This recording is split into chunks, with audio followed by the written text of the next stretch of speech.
Isang matagumpay na operasyon ang naisakatuparan ng mga otoridad dahil sa pagkakahuli sa isang suspect na tinaguriang high-value individual at nasamsam mula sa kanya ang mahigit 3 milyong pisong halaga ng shabu sa Cebu City.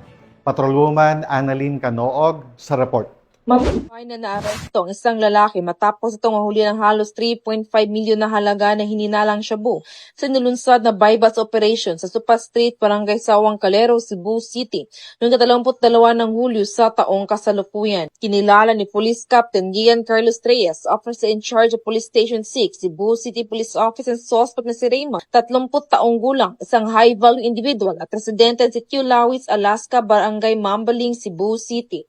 Dako alas 4:25 na madaling araw na magsagawa ng bypass operation ang Station Drug Enforcement Team na kung saan naaresto ang nasabing suspect.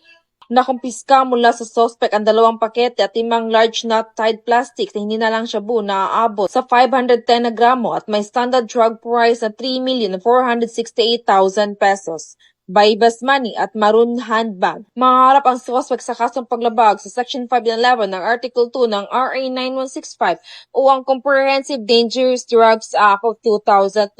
Ang mga kapulisan ay patuloy sa pagsusulong ng mga programa ng pamahalaan upang matuldukan ang problema sa iligal na droga upang magkaroon ng maunlad na bansa tungo sa isang bagong Pilipinas. Mula dito sa Cebu City, ako ay ang PNN correspondent, Patrolwoman Annalyn N. Canoog, alagad ng batas, tagataguyod ng Balitang Pulis.